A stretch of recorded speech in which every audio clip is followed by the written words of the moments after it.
Blog Talk Radio. Welcome to Institute for Personal Development, where total consciousness is the new frontier. Kriya Yoga is the union of the individual with the divine. Join us as we explore the practices that initiate this process. Good morning. Welcome to the Voice of Yoga. Let's talk consciousness. I am your hostess, Lisa Winton, and with me is Kenny Toy, also known as Swami Jayananda, founder of the Institute for Personal Development, located here in Hampton, New Hampshire. Good morning, Swami. Thank you for being here today. How are you? Good morning. I'm doing pretty good today. How about you? I'm doing great today, and I want to thank you listeners for tuning in. And today on The Voice of Yoga, we will talk about the upcoming election for President of the United States of America. We will be taking a close look at the playing field and let it tell the story. If what surrounds us is within us, the candidates give us a clear picture of our level of consciousness and degree of awareness. We will discuss the importance of individual growth to help raise the collective consciousness. Listen and learn how to become an active participant in the solution to the political race. So welcome to the Voice of Yoga. We are talking consciousness, and join our Kriya Yoga Spiritual Advance and initiate your process to wholeness. So Swami, I got some information from one of my favorite resources, which is Winton Calendar, and they state that there are 538 electoral college members. So in order to win the vote for President of the United States, a candidate must obtain at least 270 of these votes. Now, I want to give you a quote that they also have listed from Franklin D. Roosevelt, and he says, "Nobody will ever deprive the American people of the right to vote except the American people themselves, and the only way they can do this is by not voting." So what's interesting is the conversation I've been having with people is that a lot of them don't like the choices that they have this year, so they're just going to decide not to vote. So what do you think that says about the American people and the thought process behind that kind of thinking, just deciding not to exercise the right? Well, I think by not voting, you are exercising your right. It's just you choosing not to vote. I don't really see it as, it could be semantics, but I mean, without being judgmental about the whole thing, I mean, people should have the right not to vote if that's what you want to do. If Franklin D. Roosevelt thinks that that's depriving the American people of your right to vote by not voting, but it's still a choice that you make. And it's pretty interesting, though. There are a lot of people that are, for lack of a better word, unhappy with the choices that we have here for president, and trying to pick something that is the better of two evils is kind of frustrating, I think, especially when you look at this great nation and it's like, this is the best we could come up with. This is what we have decided that we want for leaders. And so I think what happens with this is that you start to look at it and you start to question what's going on. And then one of the things that I have learned myself is that sometimes you could get very frustrated by trying to fix the world from the outside. But the thing that I did learn was that this whole thing of me learning to grow psychologically and spiritually in a positive direction was actually a way of me helping the collective without really being part of the whole political environment. Well, I know that there's a fine line between what we think we should do as members of, like you say, this great nation, and wanting to have your voice heard, but at the same time, if you really feel like there isn't a qualified candidate, then like you say, why do you want to vote for the lesser of the two evils? And what I think is interesting is that the closer it seems to get to Election Day, the more, and this goes to statewide offices too that are running right now. It seems like the more intense the political ads are, and it's no longer about what they're going to do for the country, their virtues, their whatever. It's all about how can we best, slash the opponent. Let's talk about everything wrong that they're doing, and so everybody's just kind of avoiding talking about the qualities that we should be looking for in our next leaders, whether it's statewide or nationwide. And I think that's a big part of what this radio show is trying to bring to the foreground is that what surrounds us is within us. I mean, we really want to look at, these candidates, and we want to look at just our government. And the government is a product of the people. And if we are at that level of consciousness and that degree of awareness, then why would we expect things to be anything other than what they are? And that's the big part of what we're trying to teach people is that there is a difference between a human in the larvae state and a human in the adult state. And I think we talked about this last week. There's a difference between what was called sons of men and sons of God, or maybe to be more politically correct, children of men and children of God, but independent of it, that there is a difference. And until we really start to educate ourselves and learn what this thing called apotheosis is and how to start to grow psychologically and spiritually, we will continue to deal with humans that are in the larvae state. And one of the things that we learn is that humans in the larvae state really, they don't get out of infantile defense mechanisms.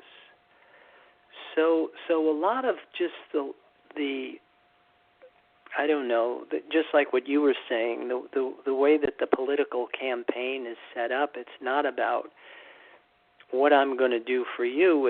It's how bad my opponent looks, and if I can make my opponent look worse than me, then maybe I'll get in.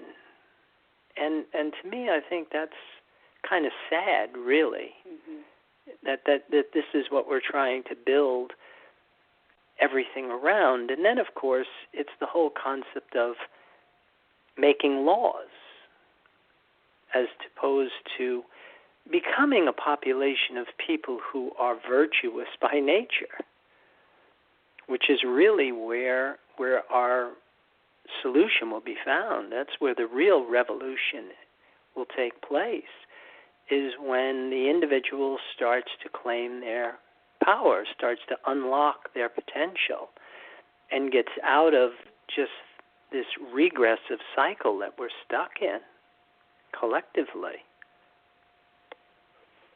I remind myself of, we talked about in the previous programs of late that we talked about peace, and that, peace has to come first with the individual, and then it can spell out into family, community, county, state, nationwide, so on and so forth. And then I remember that quote that John Kennedy said, and it's like, it's not what your country can do for you, it's what you can do for your country. So it's almost kind of like, to me, it means almost the same thing. I guess you can spin anything around to validate your position, but to me that means like kind of like the same thing. So if you want change, whether it's peace or whether you want humans in the adult state or exercising your right to vote, whatever it might be, then that really has to come from the individual first. It's really, what can we do for our country? So we need to be the ones to act like humans in the adult state. Yeah, and I don't even think act like humans in the adult state is good enough, because that's where I think the direction that our religions took. It was all about behavior and not about this connection. It wasn't, and this whole thing of conduct and being able to try and be principle-centered when you really are of a lower vibration. And learning how to raise your vibration, learning how that there's a difference between what we could call change and transformation. That true transformation requires this union of the individual with the divine. And that's one of the things that I always go back to, is that these were principles that this country were founded on, that we were one nation under God. Now, of course, today money has become our false god. I mean, money is what runs the machine. And the unfortunate thing about that is that it's running us into the ground. And until we can really start to change how our values, so that we do put God first, so that we do use what we need to produce the feeling in our bodies that I'm okay, that will bring us back to a foundation that is rooted in what I would call true equality, that we are all equally divine. We may not be all equally sensitive or aware of this divinity, but we are all equally divine. And as far as anything that's going on in the worldly, that we're all different. And to be able to really see things from that broader perspective really requires us to open our minds. And the only real way of doing that is connecting to this life force, and not just doing it intellectually or, like you said, acting like an adult. That's pretending to be doing better than what you really are. And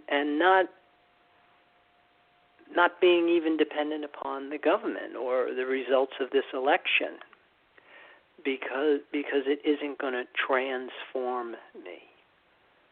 And once I figure out how I can transform myself, then of course that level of consciousness, that degree of awareness, can have an effect on the collective.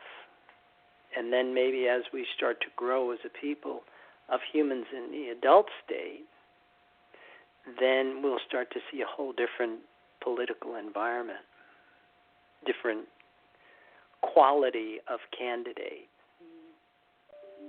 Maybe someday we'll have just that, but I guess I was brought up with the belief that in this country, we fought for our rights and our right to vote, and I can remember hearing, my dad having conversations with people and saying, well, if you don't vote, then whoever gets elected into this office, then you really don't have the right to speak ill of the next president. So I don't know if I necessarily agree with that, but I guess that concept's always stuck with me, that here we are in this country, and we are fortunate that we have the ability to be able to cast our ballot. And just like the 100 monkey theory, the more people that vote, then the more that tells the nation how this country is thinking. So I just think it's very interesting how this can be a macrocosm of the microcosm, being able to have this ability to do that, but to be able to cast your vote with intelligence, using your mind, using your information that you do have, and trying to sift through all the garbage that's out there and trying to get down to what does this country really need. Right. But then again, when you look and you see the quality of the humans that are running the country, it kind of makes you roll your eyes. Kind of makes you question what it is that's really going on. And then, of course, whoever gets in, and it's more of the same, basically. Doesn't really much matter who gets in. It seems like the people that run the country are going to continue running the country, or the people that run the world will continue to run the world, and kind of makes the whole political scene seem almost like pablum for the masses, where we on some level feel like we have some sort of say in what's going on, and when in fact it doesn't really mount to much, in my opinion. All right, we're going to pause at that thought to hear a word from our sponsor, so listeners will return in a few moments.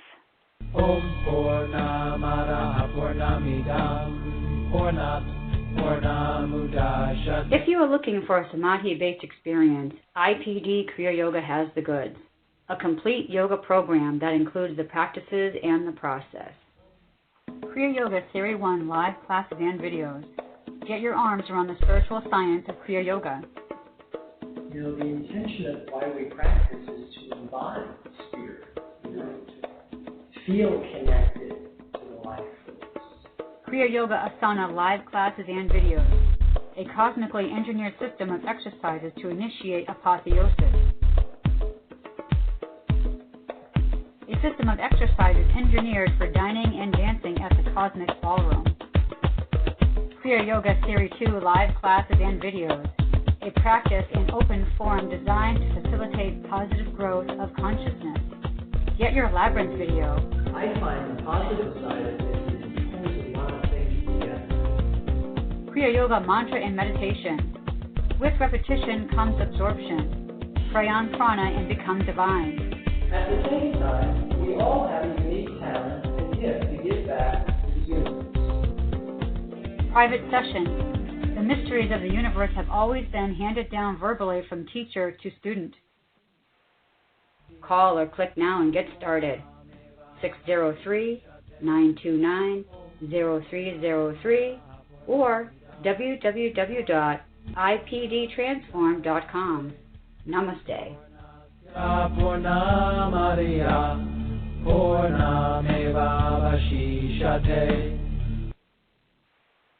Welcome back. For those of you just joining us, you're listening to The Voice of Yoga, and we are talking consciousness. So, Swami, I have another quote that I'd like to give you from Samuel Adams. I know in the past you've talked about, the certain ideas that this country was founded upon. So I thought this one was pretty interesting. And he has said, "Let each citizen remember at the moment he is offering his vote that he is not making a present or a compliment to please an individual, or at least that he ought not to do so, but that he is executing one of the most solemn trusts in human society for which he is accountable to God and his country." So I thought that was pretty interesting, where you could almost see the thought pattern of how they thought back then. You mean the whole concept of putting God first and having that sense of maybe even almost a sense of service as opposed to what's in it for me. Yeah, that's exactly what I was thinking too. And not just exercising your right, like I said earlier, because we are able to do so, but almost as a service, because we can do that. And like I said earlier, if we can do that in a position of being humans in the adult state, then I think that can kind of say something about that kind of a person. Well, I think that's the thing that happens, is that the human in the adult state has a broader sense of identity, has a sense of connectedness to the collective. and so isn't self-absorbed, and it isn't all about the pain, pleasure, control dramas of their physical body, that they have this sense of dharma, duty, responsibility to a greater whole. And to give up personal interest for the betterment of a greater whole comes naturally to that person, whereas the human in the larvae state has a very narrow sense of who they are, and they're disconnected from this broader sense of identity.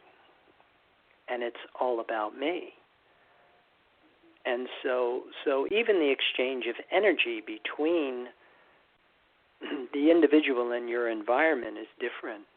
The human in the larvae state is drawing off and siphoning off, and the human in the adult state is giving back without any need for return.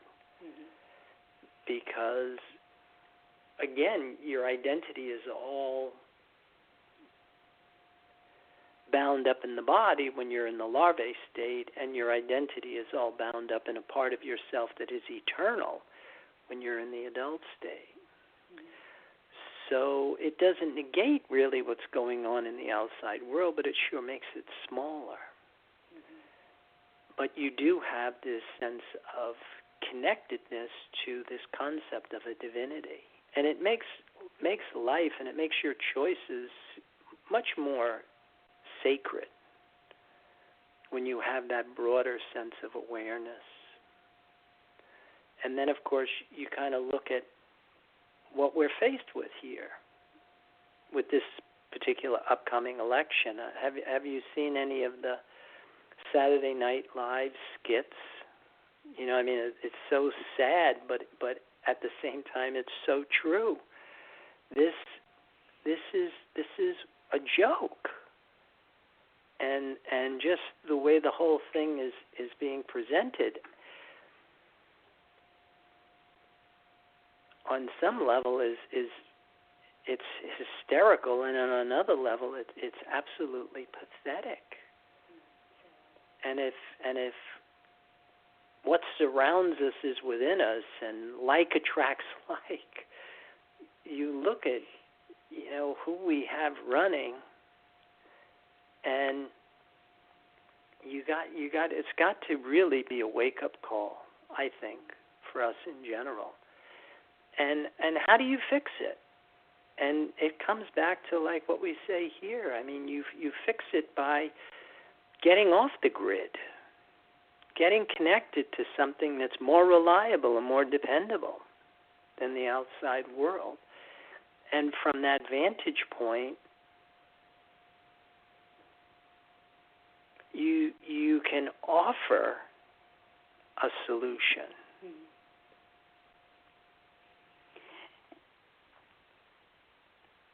You know, it's not like you're in high school and you have a couple of people that are running for class president, where it's definitely when you're in a high school environment, it's a popularity contest. And unfortunately, it almost kind of seems like you're led to believe that that's exactly what's going on. You're really voting for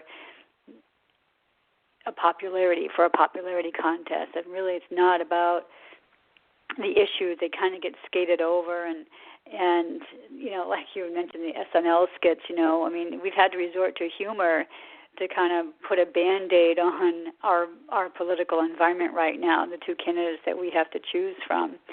And it really does kind of boil down to, is like, if I'm a human in the adult state, maybe I can still try to find some virtues, some qualities that I can look for in the leader of the next country. Whether really runs the country, runs the world, to me is, we know that happens and it's kind of irrelevant, but who do I want to stand up for this country? Who should be put in that particular position, and having that responsibility to make that decision.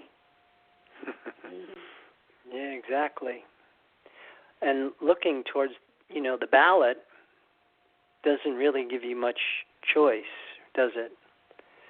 And then, of course, what do you do with that? And to me, I think that that you really want to turn your attention inward, and you want to look at yourself and ask yourself the question,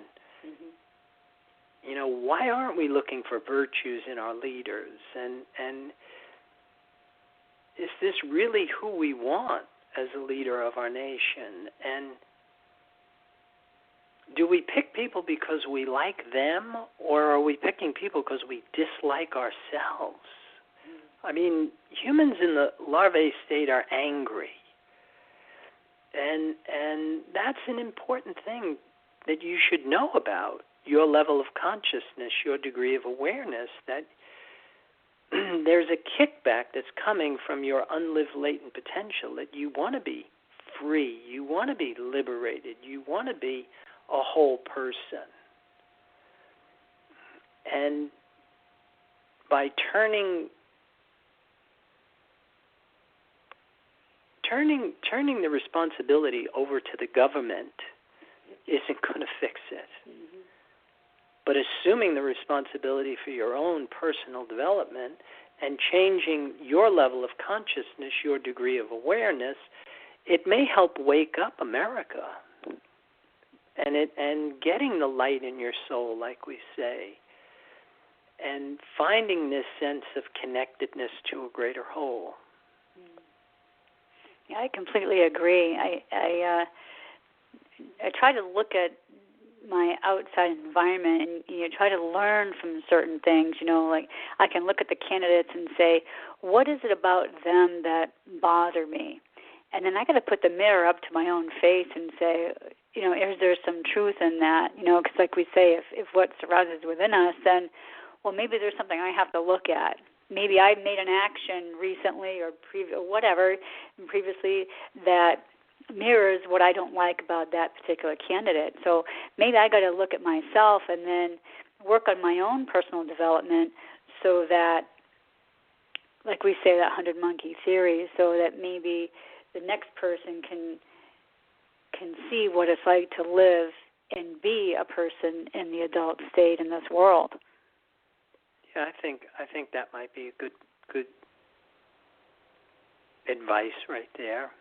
And I think of people like Henry David Thoreau and the American transcendentalists, and just how they would handle situations. Most of them worked mostly with withdrawal and trying to establish their connection with their divinity, to try and offer, if nothing else, a different perspective. So again, it seems like our radio shows always come down to us taking responsibility for our own development. That's pretty much it. Well, it is about that time we have to start closing down our program. So listeners, I invite you out there to visit the website, which is www.ipdtransform.com. Once you're there, you can post comments about this show or any other ideas for shows you may want us to consider. But keep those comments, questions, and curiosities coming, because Swami does enjoy hearing from you.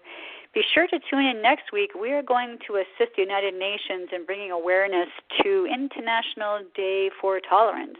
I believe it's going to be our topic next week. So, Swami, any final thoughts about today's show? Well, I would encourage people to vote and exercise their right, and I wish the candidates all the best of luck, and I will continue to try and make changes, just like what you said, and not so much just being judgmental and pointing fingers at people, but like we were saying, I grew up with an expression, show me your friends and I'll tell you who you are. So you look at what's around you and without being judgmental but compassionate, without condoning bad behavior, and still being able to uphold principle-centered conduct. And maybe the example, you will help the collective. And with that, I'll wish everybody a good day. Namaste. And thank you for listening to our program, The Voice of Yoga. This is Lisa Winton along with Swami Jayananda signing off. Have a wonderful Kriya Yoga kind of day. Namaste.